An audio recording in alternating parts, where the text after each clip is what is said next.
It's an omen.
Bonjour les petits lapins, j'espère que vous allez bien.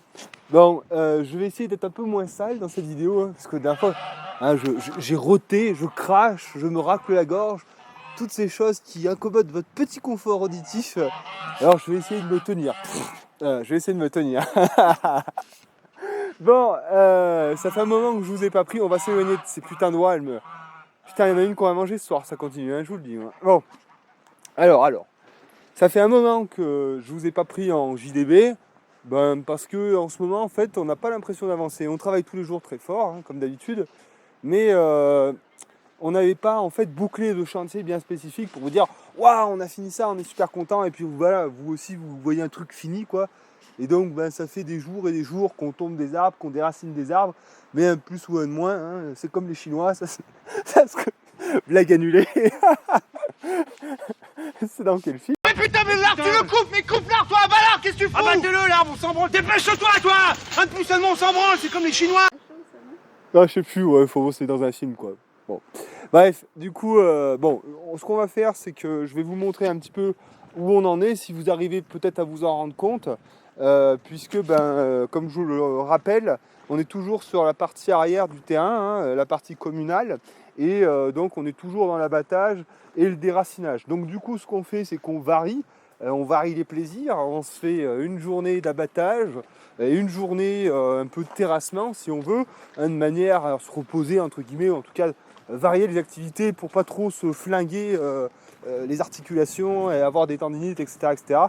Donc voilà, donc on essaye de mixer comme ça. Juste avant, en même temps, je vais te montrer, on a plusieurs points d'eau qu'on a découverts. En fait, c'est des filons ou des endroits qui sont tout le temps humides et qu'il nous faudra traiter. Je vais te les montrer au fur et à mesure. Donc là, tu vois, il y en a un, mais j'en ai déjà parlé plusieurs fois. Mais là, on le constate vraiment, quoi. Vous voyez ici, c'est pas uniquement une question qu'il y a un trou qui s'est rempli des eaux de pluie. C'est vraiment qu'il y a toujours de l'eau. Même en été, il y a toujours de l'eau. Donc, ce qu'on va faire, parce que le puits, il est un peu en amont, là. Et puis, bon, j'ai pas trop envie d'y toucher à ce puits. Mais on fera certainement... alors au début je voulais faire une tranchée qui rejoint la source là-bas. Et puis je me suis rappelé qu'on avait un petit bassin là-bas. Et donc on fera une tranchée drainante, hein, qui permettra de prendre toute cette eau et puis de la mener jusqu'à notre bassin ici. Et donc ce bassin, comme je l'ai déjà expliqué souvent, il est aussi alimenté par le trop-plein de la cuve de 4000 litres qui est enterrée. Hein. Bon, ça, encore une fois, je le redis, c'est... un chantier que nous allons faire très prochainement. Dès qu'il va faire assez beau, je vais acheter une bâche PDM et on va refaire ça vraiment nickel. Parce que, comme je vous l'avais déjà expliqué, ça tient pas l'eau et puis bon, c'est dégueulasse quoi. Ouais, c'est pas beau, c'est pas beau. Donc on va mettre une bâche PDM, on fera un joli truc en pierre sèche tout autour, vraiment que ce soit nickel. Et on en profitera donc pour canaliser l'eau qui est là-bas et la ramener ici. Donc ça va nous assainir en fait le sol de la grange et nous permettre d'avoir un peu plus d'eau dans ce bassin, voilà.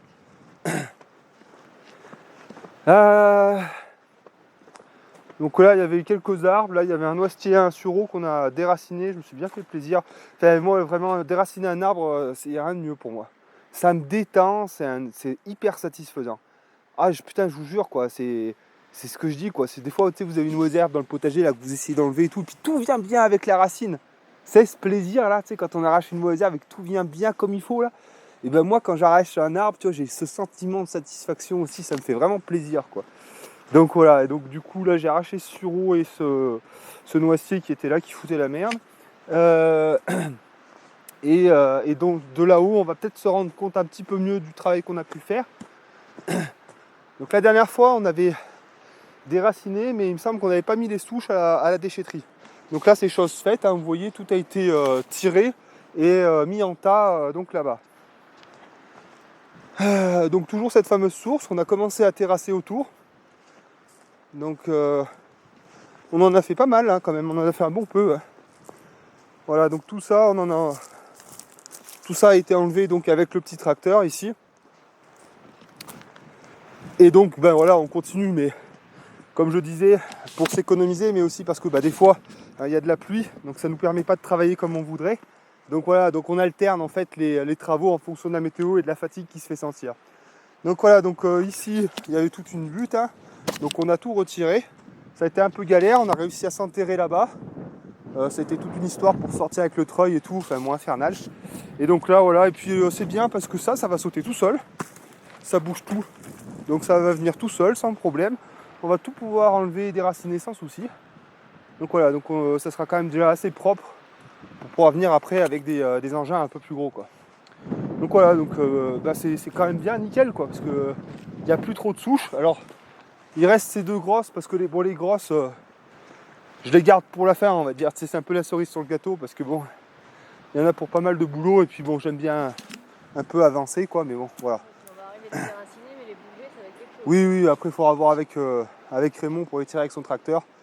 Déjà passer un coup de pelle pour enlever les racines pour que ça vienne bien. Et après il faudra qu'il vienne avec son tracteur, ça sera obligatoire quoi. Voilà, donc bon, les pierres, toujours pareil, quand on en trouve on fait des tas. Ah, je ne l'ai pas montré, mais vous voyez, on a bien avancé le muret qu'on avait fait là-bas. Je ne sais pas si vous vous souvenez, il y a ce muret là-bas, en pierre sèche, avec ces gros éléments là qu'on avait mis en base. Et donc là, au fur et à mesure, vu que c'est le plus proche, on le conçoit au fur et à mesure qu'on trouve des pierres. Voilà, comme ça permet de nettoyer le terrain et puis en même temps de continuer de construire ce qu'on avait commencé. Bon, ça je trouve ça aussi c'est satisfaisant. De ranger de la pierre, ça c'est un truc que j'aime bien faire, les murs en pierre sèche.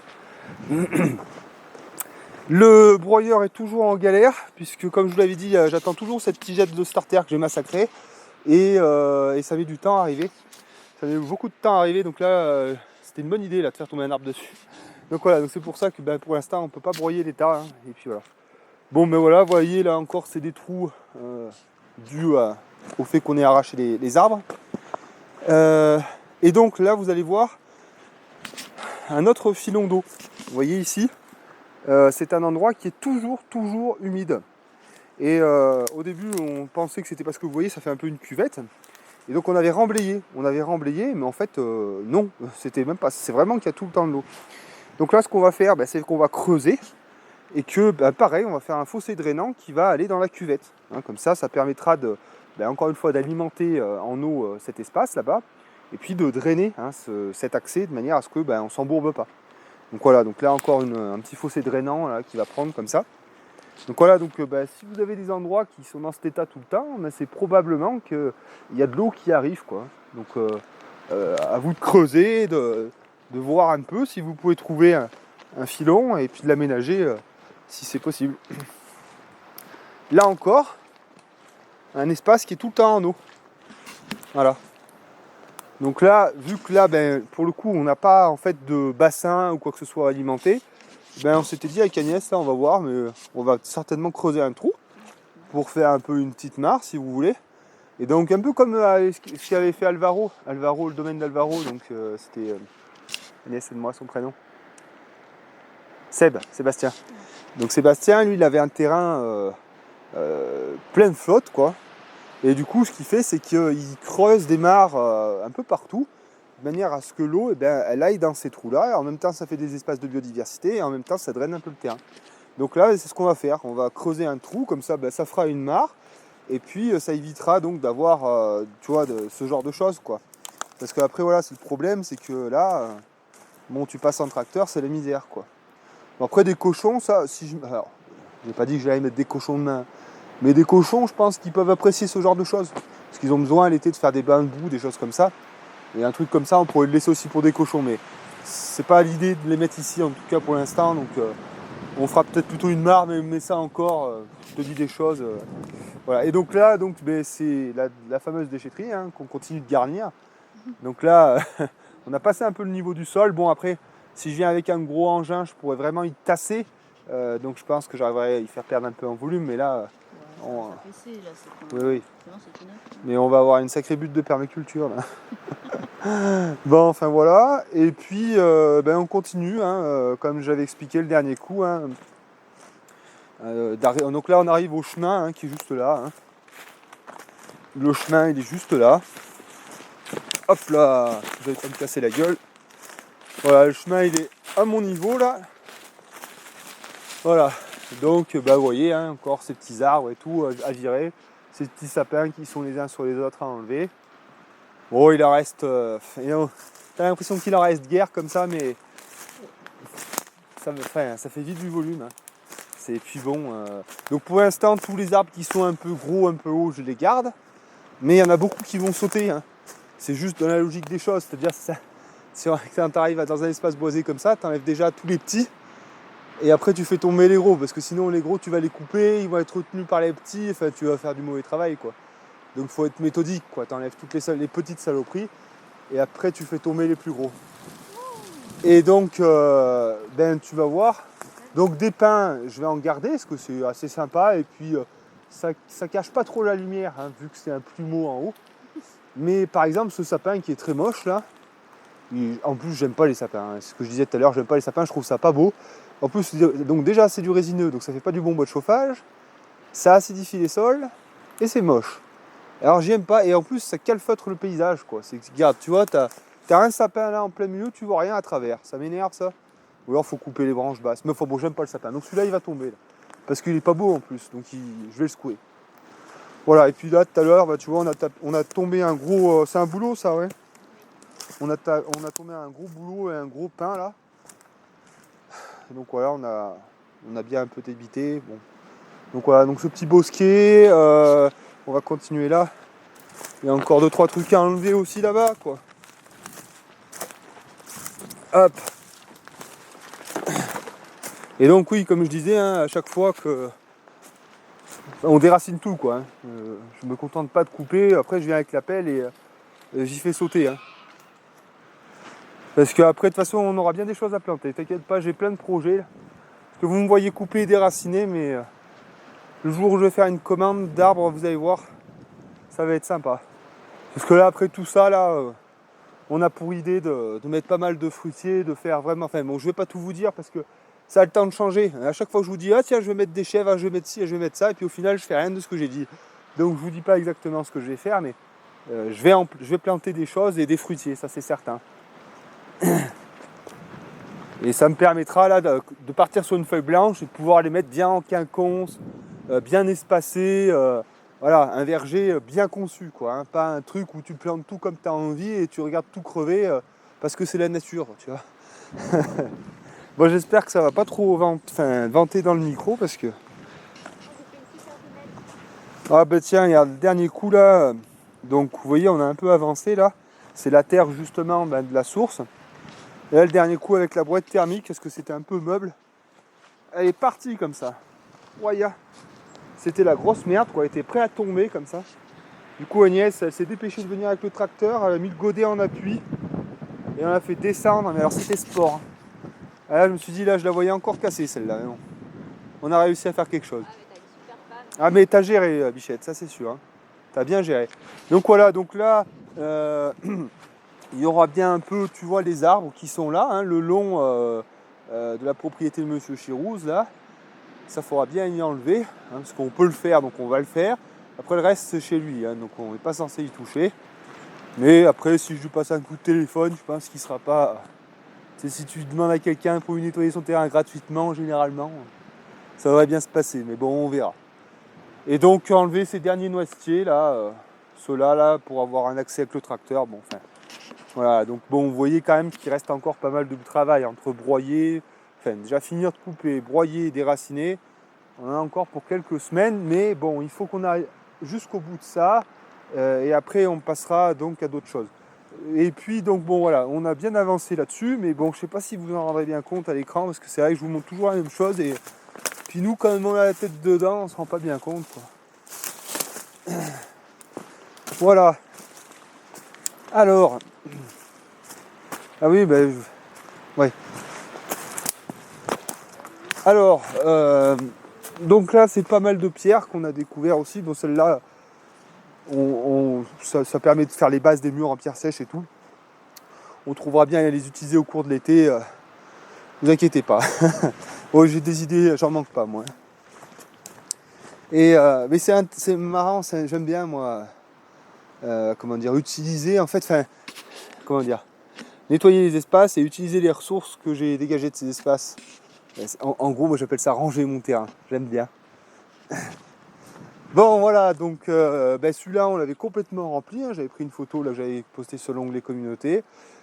Et on a construit un autre, hein, qu'on commence à remplir tranquillement. Et là les gros, là je me les mets de côté. Bon, si j'ai le courage, j'y ferai à la main, mais je pense là je vais pas me faire chier. Je commence à connaître un peu de monde et puis je pense pouvoir me trouver, tu sais, un petit casse-bois hydraulique, ça me passera une demi-journée et puis ça ira plus vite, ça me crèvera moins et puis voilà quoi. Parce que bon là il y en a quand même un peu de boulot quoi. Puis le problème, tu vois, c'est encore ça va bien là. Tu vois, quand c'est comme ça là, un coup de merlin et ça éclate quoi, il n'y a pas de problème. Mais quand t'as des merdes, tu vois, un peu, tu vois, quand t'as une branche qui part comme ça, ou... je sais pas, j'ai pas de bon exemple là.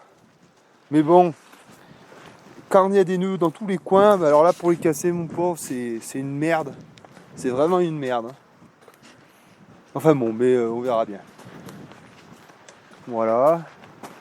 Et bon, ben dans les détails aussi, j'avais dit, je sais plus si j'avais dit, mais là il faut qu'on bâche ce talus parce que là quand le printemps va arriver, que la chaleur va commencer à taper, là ça va être garni de mauvaises herbes, donc ça il faut absolument qu'on y fasse quelque chose. Hein? Oh, semer des engrais verts, non, ça me va pas. Non, de la bâche là, et puis des plantes de talus, non, moi je m'amuse pas avec ces conneries là. Parce que les engrais verts, après il faut les faucher, ou je sais pas, faut en faire quelque chose là. Non, de la bâche, Ah, j'ai pas le temps de m'emmerder. Les engrais verts sur un talus, non, on bâchera. Non, Elise, elle m'a envoyé des fleurs. Ah oui, je voulais remercier... Ah, ta gueule! Il y a Elise Lafay qui nous a envoyé un livre sur les caves naturelles. T'es très gentille, donc merci Elise. Et en même temps, elle a envoyé aussi des graines pour Agnès. Donc Agnès te remercie. Et du coup, son bouquin, ça m'a donné envie de construire une cave. Oui, j'ai pas assez de la Wallipini, maintenant il faut que je construise une cave. Non, mais ça serait intéressant de construire une cave un jour. Bon, ça serait bien un peu comme la Wallipini, hein, sauf qu'il faudrait... Ça pourrait être intéressant, c'est un truc qui m'intéresserait à faire dans ma vie, ça. Voilà. Bon, ça, on ne te l'avait pas montré, mais bon, c'est un compost. Hein. Bon, voilà. Ça, c'est ma première déchetterie, là, tu vois, qu'il faudra que je déménage, parce qu'après, ben, il y a des ronces qui vont dedans et tout. Donc ça, un de ces quatre, là, on va y charger, on va y foutre ailleurs. Ouais, mais ça va pas. Faut vraiment que les espaces soient nets, parce qu'après, regarde, tu fais quoi avec ça? Qu'est-ce que tu fais avec ça? Tu vois, ça envahit de ronces, qu'est-ce que tu fais avec ça? Des murs de ronces. C'est pas du travail, ça. Bon, voilà. Tiens, ça, c'est toi qui as mis ça là? Oui, bah, Alexis, vas-y, là. Mais il faut bien que je rentre, moi, là. Oui, mais tu vas quand même pouvoir enjamber, tu vas mettre 85 là. Ah oui, bah tiens, tant qu'on est là. Parce que, bon, des fois, tu vois... Ah! Vous allez dire qu'on se disperse un peu, mais...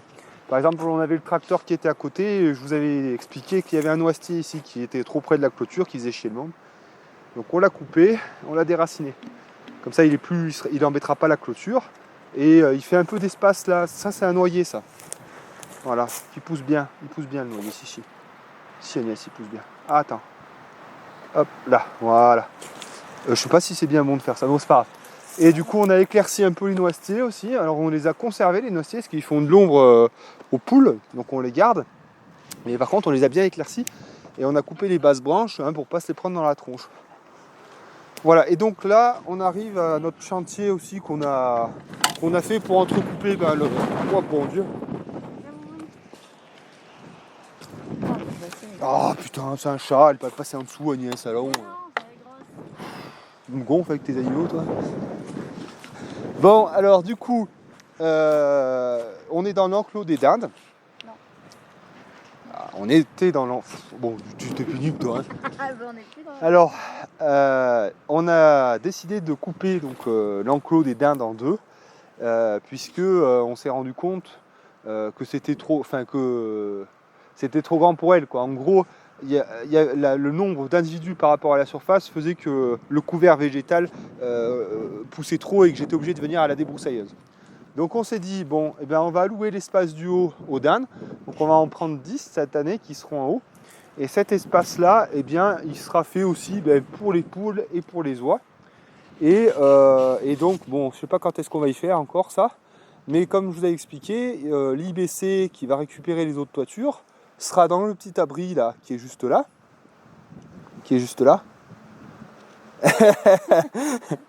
L'IBC il sera protégé dans cet abri, comme je vous ai expliqué. Donc il y aura un trop-plein évidemment. Et ce trop-plein, on va le faire piquer comme ça. Et on va le faire aller là où on mettra un bac d'herbage. Et donc les oies, ça leur fera un beau point d'eau. Et on repiquera, parce qu'on va construire le même abri pour mettre un IBC pour le dindailler là. Et pareil, on lui fera un trop-plein et pour alimenter encore une fois ce bassin. Voilà, et donc du coup, ça fera un espace un peu avec un bassin pour les oies, tout ça. Et puis du coup, ça nous permettra aussi de pouvoir, si on veut laisser reposer un peu le verger pour que le couvert végétal prenne un peu mieux, les mettre là, les faire tourner, quoi, faire du pâturage tournant, je sais pas comment est-ce qu'on dit pour les volailles, mais voilà. Et puis c'est tout, voilà. Et donc, pour couper, on a monté donc de la clôture. Donc là, j'ai pas pu mettre de l'acacia, mais bon, c'est du châtaignier, donc c'est des piquets de châtaignier. Et donc, comme vous pouvez voir, une jambe de force en début, une jambe de force au niveau... Bon, on a fait ça bien. J'ai pas envie d'expliquer. Bon, on a fait ça bien, vous voyez. C'est vraiment bien fait. Et là, pour le coup, on a vraiment fait les choses dans les règles de l'art.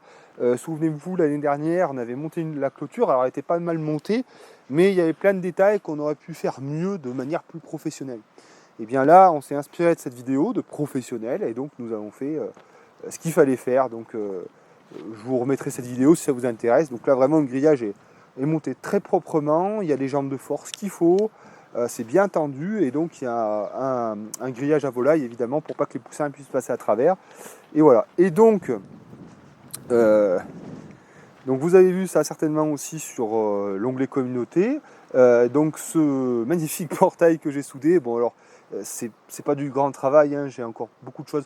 Vous voyez là c'est mes premières soudures, c'est dégueulasse, il y a des trous et là c'est quand je commençais à arriver à faire des trucs pas trop mal.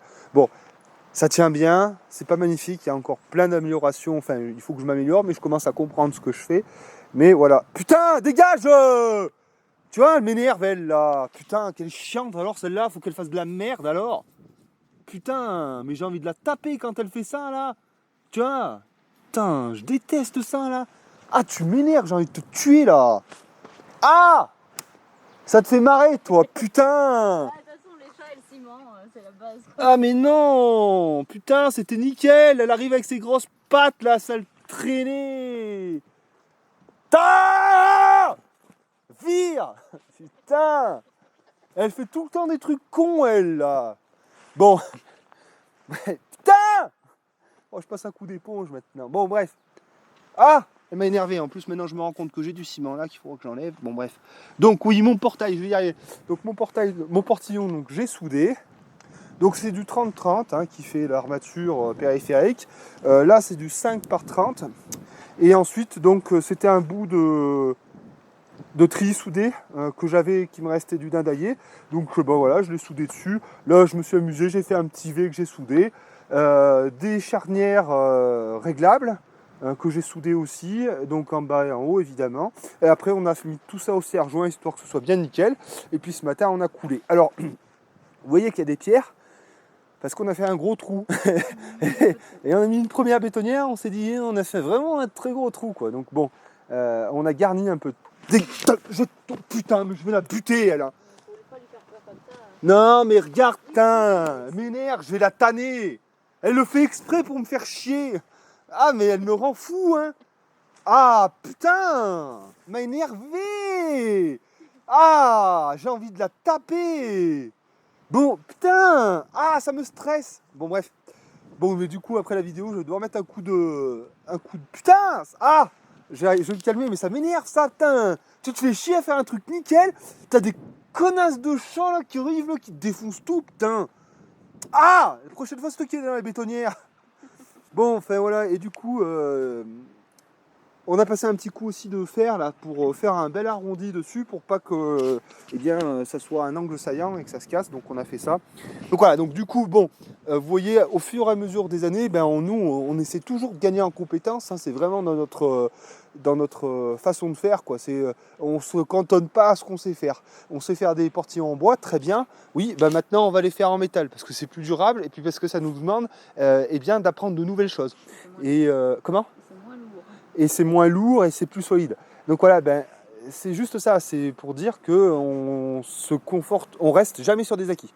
Ah, ça c'est vraiment un truc que quand on est entre guillemets autonomiste, il est bien de posséder, c'est vouloir toujours se dépasser et vouloir toujours faire mieux et apprendre de nouvelles choses.